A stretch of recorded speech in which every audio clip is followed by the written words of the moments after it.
PAD is the acronym for Personal Apportion Dwellings. You don't own a unit, but you own the particles that create your unit. Something that might be individually owned almost automatically requires and builds a soft infrastructure around community.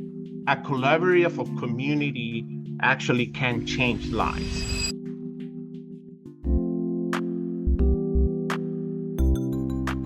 Welcome back to another installment of Innovative Real Estate with 3 Squared Inc. We are your host, Breck, Crandell, and Leslie Horn. Leslie, say hi.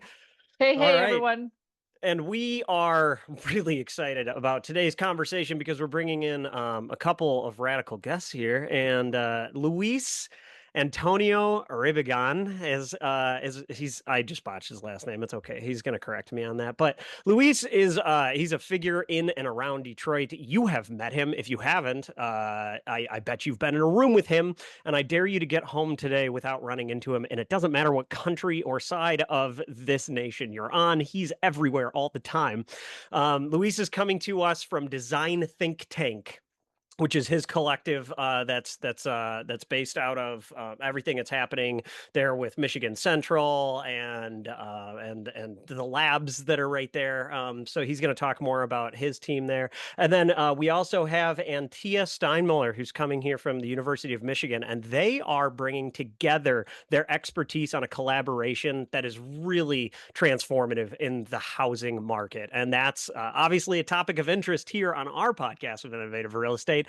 And so I'm going to hand the microphone over to Luis, who's going to introduce himself first, and we're going to know a little bit more about what he's up to. Thank you. Well, a pleasure to see you guys, and thank you for that warm introduction, Breck. I actually see the 3 Squared people everywhere, so they are also everywhere. So that's cool. And yeah, Luis Antonio Uribegan. I say that now I'm half and half, Mexico City and Detroit, because half of my life I was there, and now it is here. And truly, the process of what we are wanted to announce and we talked about is how we actually are creating a new reality for housing, and presenting alternatives that are not just single line processes. There's always, when we talk about innovation in housing, is okay, let's talk about how it's built, right? Or this is how we finance it, or this is a creative way of doing crowdfunding, or but there's has not been so far, I think until Pat came, of something that holistically approaches every single vertical that touches housing. And because we think that if you really want to change the social infrastructure of housing and social impact, you need to really rethink on every single process. And that's the initial point where we decided to embark now 10 years ago. So really the idea has been developed for 10 years, almost 11, and going one by one, system by system, process by process, and understanding where are the deficiencies of those different verticals or systems, and then rethinking or reimagining housing for the future. And that took us to what the research of NJ is doing on the social infrastructure and the processes of housing process, and how a collaborative of community actually can change lives. And when we started talking about what we're doing and what they were doing in technology for the construction system, but also in the social side, we realized that the interest of both, of changing systems, was something that we can actually work together. And that's where we decided, and we're embarking, and we would like to announce that U of M and PAD are joining efforts to find a way, do research, do actual laboratory work, living laboratory work together to go after redefining housing. And Wow. Antje, I would like you to share a little bit of that process. We should just take a little break and really acknowledge what you just said, that PAD and University of Michigan is joining forces. It's always amazing when we have the force of university behind us. And I'm so looking forward to this. So, yes, please continue. Yes, yay, this is great. Thank you so much for having us today. Such a pleasure to be here. I'm Antje Steinmuller. I am the chair of architecture at University of Michigan at the moment. And before I came here a couple of years ago, I lived in San Francisco for 25 years, witnessing very up close the inaffordability of housing. Ah, And the rising rental cost and so on at the time. And coincidentally, I was also teaching housing studios as an architecture faculty at California College of the Arts, and started asking a lot of questions around, how we might more fundamentally change the sort of the conventions of housing. And one of the things that I observed at the time, together with my colleague Nora is the reemergence of a lot of intentional communities. San Francisco, of course, has a long history of communal living and so on. And we began documenting the contemporary versions of communal living. And specifically, this really allowed us to ask critical questions about, what it takes to build community today, right? What it takes to accommodate today's needs and lifestyles better than, in the housing stock that is sort of produced in conventional ways. And we ended up working with the planning department in San Francisco, and in essence, using our research to help change group housing planning code in the San Francisco Bay Area through the way we studied basically how people live together. So out of that, right, learning about Louise's work and Pad's approach to, just a very different way in which housing gets allocated, gets owned, gets shared, etc. I just became really interested in exploring, right, how something that might be individually owned almost automatically requires and builds a soft infrastructure around community. Wow. Okay. So this is some really, really exciting stuff. What I am hearing right now from both of these perspectives, because we have a lot of representation here. We're all like educators of sorts, right? Like from a very literal sense. I also teach adjunct at Lawrence Tech. And so I just recently did the Mass Timber Missing Middle ASCA competition as like housing, because housing is something that we focus on heavily here. I mean, it's no no question that like Detroit and Southwest Michigan and all the Rust Belt states are really focused on housing, and infill is particular. But I think that like what I'm hearing from both sides of the story right now is that like housing is very, very complicated and deeply ingrained in societal changes, not just buildings themselves. And I think it's very silly and short-sighted to think of like, hey, the answer is going to be in these like modular buildings. Like, okay, houses magically come out of factories now. This solves everything. Like, no, we know that doesn't work. I'm fascinated by this. Like, you guys have really started to establish like what I would consider maybe like a new form of ownership, because people are used to two options: either I own it or I'm doomed to rentership for the rest of existence, right? And you guys are touching on something far deeper. And so let me stop there and let you explain further, because I really want to understand what PAD is and what that means in terms of options for housing for people. Perfect. So the process really, and we have talked about this. There's 60 years of research on a concept called open building, and the reality of back then when that research started is was thinking, what in your lifespan actually ties you down and limits you, right? on the actual building itself. And the process of what they thought, they saw housing in layers. Is there's the outside layer that is the shell, that's the foundations, the structure, the walls, that is the big things, the big infrastructure, and that also is the most expensive part of the scenario. But and really, that's part of what ties you down, that what doesn't allow you to move.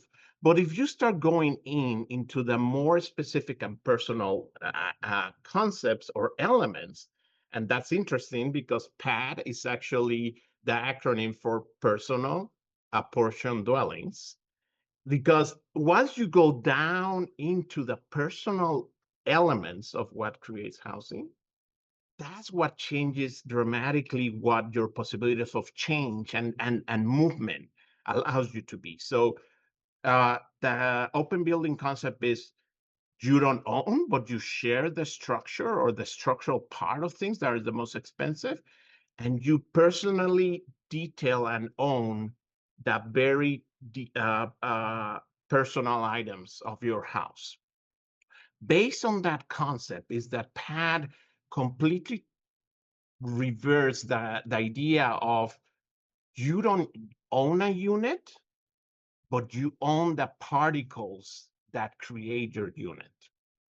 So what we then decided to think is, well, what are the shells? What can be shells out there? And we obviously, with COVID and everything else, we realized that commercial empty spaces were the perfect shells to be converted into housing.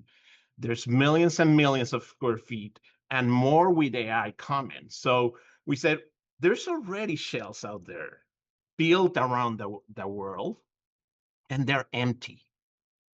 And there's people looking for people to occupy them. So the shells, we don't have to build. The shells are there.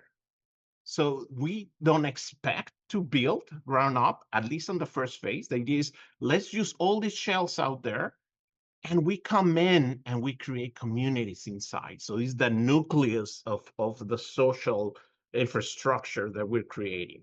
And the PAD particles actually allow you to buy and configure your unit to exactly match your life situation, your necessities in that moment of life, your lifestyles, and your budget. And that's how we're changing. It's not about, oh, we offer a 1-bedroom, a studio, and a 2-bedroom, and you choose from these two models. No, a PAD unit actually can be any size, from 100 square feet to 5,000 square feet, because the economics work differently, because we're talking about the particles that you own, not the unit. And the unit doesn't move the money, as you said, Leslie. So let me repeat what you're saying from an architectural perspective, and then like Leslie's obviously got like the business mindset of all this as well, like coming from a development standpoint. Okay, so it sounds like what the base argument here, if you will, Luis, is that there are expensive parts and cheap parts of infrastructure, right? And you're saying that the expensive infrastructure is what holds the building up and what drives our utilities. Like, this is common knowledge, right? Like, bathrooms, kitchens, mechanical spaces are more expensive infrastructure than bedrooms and living rooms. Just the simple matter of facts. There's more going on in those spaces. And so the configuration of these units is assuming that there are these basic necessities provided in the shell structure that you're coming into. And then you have flexibility in, I will use the term modular units, that can configure to a personal lifestyle because that infrastructure already exists. Am I following so far?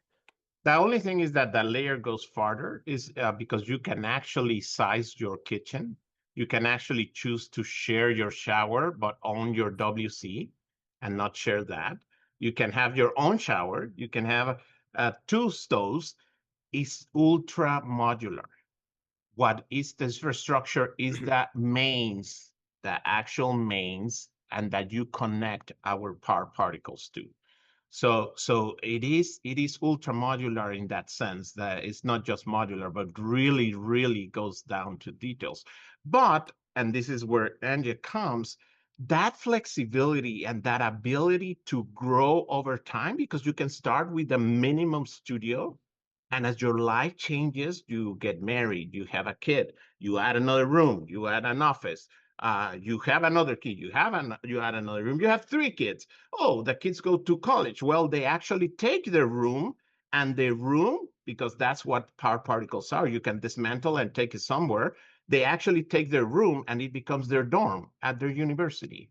So the Okay, process. hold on. I was following until you said take it with you. All right, pause. Correct. Because this right there goes against everything that I, have been educated on as an architect. The more moving parts, the more things can and will go wrong, is a brief way of saying it. But explain this to me, because like I would see financial models pushing back against this, insurance is pushing back against this. Like, from my understanding, a bank would invest in brick and mortar, for lack of a better term, because they want the confidence that that thing retains its value from that point forward, right? So how does this work if you're making building elements that can be so, you've taught me a new term. I love this. I'm going to steal this. Ultra modular, that you could take chunks with you. How does that work? Well, that's another thing that we're doing differently. We are studying, and that's why we're in Detroit, and repurposing how we build cars to manufacture our part particles. So using the knowledge and the processes of materials, logistics, and supply chain, and actually using those to manufacture our systems. So Antje, now the educator in me is going crazy, because it's like, all right, we are full circle back to like Buckminster Fuller and his Dymaxion houses repurposing the auto body plants like right here in Willow Run to make housing, and like normal everyday people are like, nah, I'm not living in an alien spaceship. So how do we bridge these two divides? Because the last time that we tried to talk about mass manufacturing houses, right? Because that would make sense. Everything around us comes out of a factory except housing. We're still smacking sticks together with rocks on a job site making houses when we have the manufacturing capability. So on one hand, I hear you, Luis. We can repurpose auto manufacturing technology to make modules. That clicks. That checks out in my brain. But how do we convince the masses that this is like, that we're ready for this? Antje, I'm looking at you. I'm curious. Yeah, I see you looking at me. I think this is really very much a matter of scale, right, and aesthetics, right? So I think part of the resistance to manufactured housing lies precisely in the scale at which it's been proposed, right? We all know sort of like container type modular housing. We know sort of, wet cells that have been, modularly manufactured, right? And there's an aesthetic to them that I think many of us resist, right? And I think the scale at which PAD is operating is more at the scale of a building element.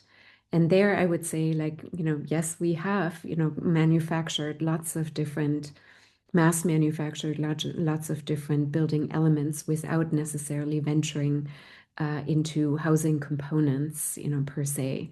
But I think this is where we get around the question that you're rightly raising, right? Which is why so many attempts at modularity have failed, right? Because a specific aesthetic of the home, right, is linked to them, and we all know what a home is supposed to look like, right, with its pitched roof and so on. So that's really hard to dislodge. You guys are blowing my mind today. And the idea is that we don't want you to live in Star Wars unless you want to live in Star Wars. But I have in my hands, and I wish people would see the video version, but this is an actual finished panel of our system. And if you touch it, it's like terrazzo. On the back is a manufacturer system. This is RTM. So it's a molded high density system. And we're joining it with a feel and look and feel, but with a technology system that actually is flexible stone. Try to do this with drywall. Now, So I've this- actually been able to Yeah. hold that product in my own hands because I've been at your events and seen your booth. I mean, incredible materials, and I just want to drive home for the audience. Like, we're not going to unpack this whole conversation in No. this brief talk, but like, PAD is merging research, housing, technologies, the whole conversation, which, as we know in housing, covers everything from like appraisal value to taxes. Like it is a vicious beast, and it goes all the way into the actual technology of the materials that they're holding. But like, I don't want to lose that huge statement that you guys just, I mean, I'm not going to say blow your secrets, but you hit the nail on the head. I asked a very specific question. How do you change people's mindset around manufactured housing? And you said it so clearly. You said, don't do the outside, do the inside. Oh my gosh. That's it. So I'm going to pipe in here now with as much excitement, I think, as going to try and match Breck, although I'm not going to scream. But here's the things that just started here, because Luis, when you first shared this with me, I'm thinking, okay, we need like a warehouse or something, but that's not the case. I mean, that would be great to have an empty warehouse or an old shopping mall or something that could be inserted with a modular approach. But what just went through my head are all these homes, for example, in the city of Detroit that need to be rehabbed. And right now, if you take things down to the studs, you're looking at, I mean, 300, 350 a square foot just to get things back on par. And so adaptive reuse, rehabbing these old homes that have such a solid shell. I mean, we're right now, we get phone calls from people who are like, hey, we really want to rehab this house. Tell us what it's going to take. And this just actually, I mean, the light bulb just went on for me, because I do know if there are parts that can be assembled, created and built offsite, brought in and assembled inside, you've just hit a home run. It's kind of like you're spending all night building IKEA cabinets. Basically, I mean, it's not basically, I oversimplified it, but I No, it's see an very application. defined. Yeah, well, exactly, right. And after the first cabinet that it took you, 4 hours to do, the second, third, and fourth one take you 15 minutes. And so I see the value there of adaptive rehabbing, adaptive reuse. I didn't see that before. Some things really clicked on this call But for me today. let me Yeah. just correct you on one thing, because Oh. we are PAD is not at this moment for single family homes. And that's where the community aspects of PAD and how we think about community process. It is about empty commercial real estate. Okay. And again, we're not intended to compete with drywall or other modular wall systems, because those are commodities. And PAD, because being built and manufactured in an automotive plant with those materials and processes, by square feet, it is more expensive. But when you see it on a system and in a process, then your unit is cheaper. And I can tell you that owning a studio in Detroit in a PAD community is 30% that renting the same studio. And It's again, crazy. And there's other but metrics that you're valuing as well. It's like how do you put a monetary value to having like a social network? There's so much more to unpack here. So a very direct question for both of you guys: where you're at in the development between the University of Michigan and PAD, what are you looking for in like your prototype clientele? So the partnership projects, Leslie just laid out one example, which is like a warehouse. Like, what are the boxes that you're trying to check from like a location standpoint and the utilities and infrastructures? Because like one of one of the terms that you hear the most if you're working in a city that has a lot of renovation projects is good bones, right? Like everybody, like people are looking for projects with good bones because the ones that are disintegrating have been scooped a while ago, right? So what are you guys as a team looking for these prototypes? Me? Well, we definitely are looking, and we have a process, actual financial process for owners of these shells. We're definitely, the economics there, it's not for abandon or deteriorate. It's actual unutilized empty commercial real estate. But we actually are looking, and it's cool to announce that we even are talking to 3Square of a possible pilot location of where we can have a showroom. So the idea is to find existing projects or existing shells So that new, could, so new real estate. That is it like could an be, ideal it could be new. scenario. No. Ideal scenario is that unutilized existing empty commercial real estate. So we're talking about 3 floors of a tower. Imagine a downtown tower that has 2 big tenants, but then they have Yep. 3 floors of an empty that they cannot rent. We come in and we actually lease for 30 years. We do a commitment to lease and rehab and infill conversion. That's what PAT is. It's an infill conversion. We don't want to convert the whole tower. The economics don't work. And the community aspects of PAT is about that small communities that we're creating in 5 different towers in downtown Detroit, downtown San Francisco, in converting an anchor store in a mall because there's 2 stores that work, but one of the stores don't work. So we convert that big anchor store inside a mall into our system. So it is owners of existing commercial, empty, unutilized commercial real estate that we infill convert into PAT communities. Got it. Okay, that definitely helps clarify. So with what you're describing here, a good location could be, I mean, Cochrane Commons is no surprise to our listeners. We've covered it in depth. So like a couple of floors of Cochrane Commons, or that scale of new development, which is building its capital stack and like signing those letters of intent. That's like one position, but another position could be like the Fisher building under new ownership, doing a renovation of multiple stories of like a historic tower that has open real estate. You could launch PAD in 3 stories of a building like that, right? Correct. And we have done Awesome. studies like converting the floors of the Penobscot building into family units. We're talking 3 to 4 bedroom units, right? Where would you find Wow. that in a It tower in doesn't Detroit? exist in the city of Doesn't Detroit. exist No. because the economics don't work with traditional conversion. With PAD, they do work because it's about the parts. It's about the particles. It's not about the unit. Wow, you're opening up some can of worms.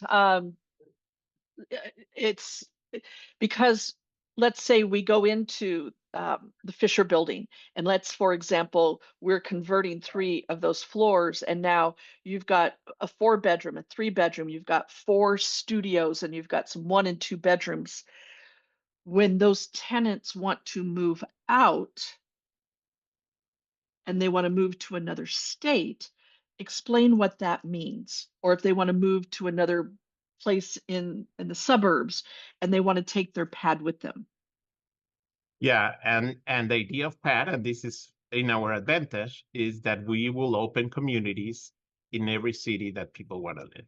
Lovely. And yeah, there's gonna be and we're talking worldwide, not Yes. just US. There's gonna be communities that at the end, we won't have a PAD community, and what we will do and we will offer, and this is where we're changing the paradigm. Just like you do your iPhone when you don't need it anymore, we actually offer to buy your particles back, and then, but you keep your shares of PAD that you have earned through other concepts like community credits and other things that we are thinking of and talking about with Antje of other processes that are layered of creating wealth and economic mobility that is not just the valuation of your house, but other things. So this is a commitment. This is like a way of life. It's a way of living, like physically living. Correct, because it goes with Yeah. you wherever you go, and it grows with you and your mortgage, and it grows with you and goes with you. And that's the structure that changes. We're talking about what you pay for your particles in Detroit for an 800 condo.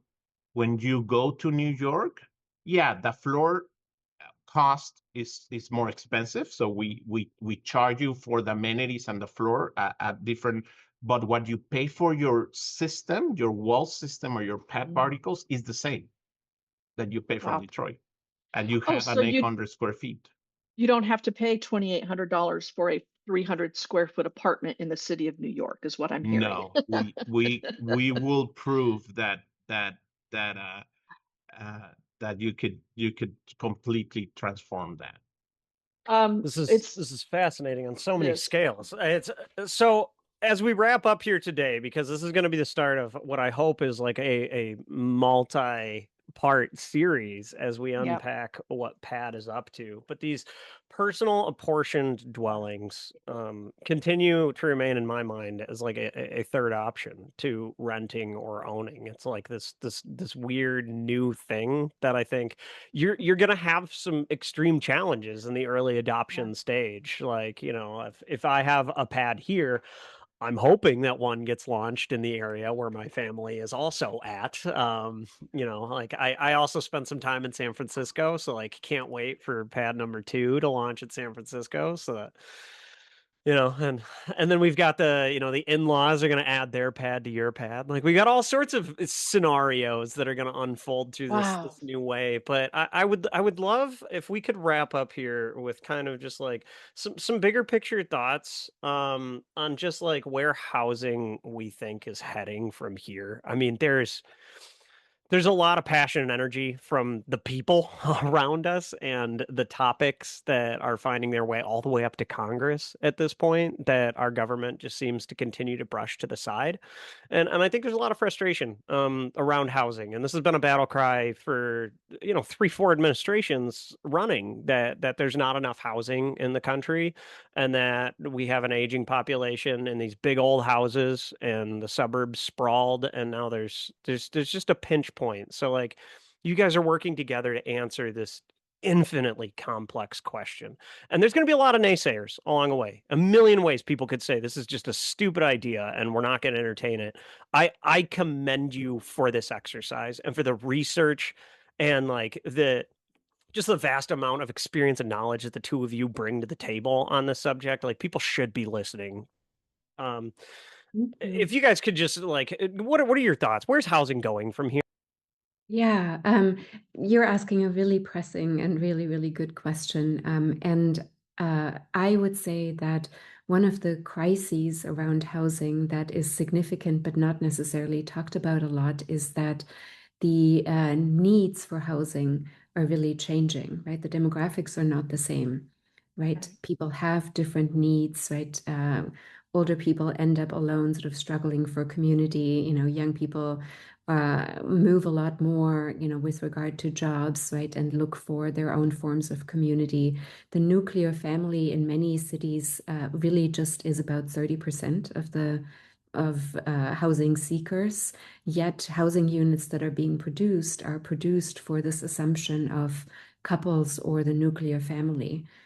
And so there are many different needs, right? And some of those, you know, are addressed by people who look for intentional communities, etc. But I think what we're talking about here, you know, with PAD as a system, both a system of ownership and a physical system, has the potential to address these other forms and configurations of housing and the other sort of a housing unit on the one hand, and then also these other configurations of community, right? That is, and so for me, this is really a very critical thing to address for all of us who are designers, right? Who are thinking about, you know, the future of housing. I see the value of, I mean, even our aging in place population and our kids going to college and having a place over, like you said, San Francisco, Mexico City. This is really, it's bringing some hope to the conversation. I want you to hear that. I see that. It would have been so much easier for my grandma to have had her own space, and then when it was time to move into a larger community, holy smokes, that whole level of stress of being in an area where you don't even know, and it doesn't look familiar. I mean, there's a lot going on in my head right now. Luis, what about you? What say you? What else can we do to resolve and solve this? And where are we headed in this housing crisis? It's that process. I think housing has really uh, lost its way into the reality of existence. Mhm. And it is talking about your grandma. What if Mhm. she actually could move her pad unit next to you, right? Yes. Ah, And in an intergenerational community, because right. that's the reality. Mhm. It's all these processes of changing, of moving, of different life situations. We In our initial research, we identified that every 5 years at least, something dramatically changes, that it would change your requirement for space in your life. Mhm. A And major and life and event. and Yeah. and Yeah. yeah, a life event. And I mean, Breck, you just built a house with accommodations for a baby, but imagine if you were in a studio, right? Yeah. Uh, uh, uh, so so so that's housing doesn't react to that. No.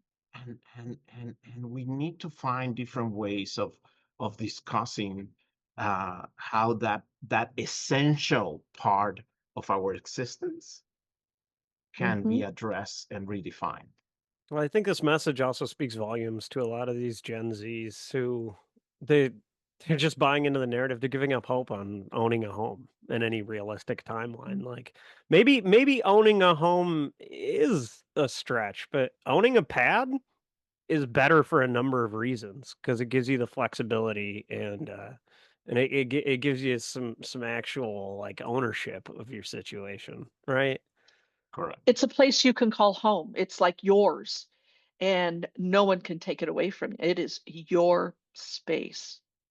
Well, it gives you some agency as an owner, you Ah, know. yeah. Uh, It is. wow. All right, guys. We're gonna wrap up part one here today. And Tia, Luis, it is our absolute pleasure and honor to have you guys here as guests.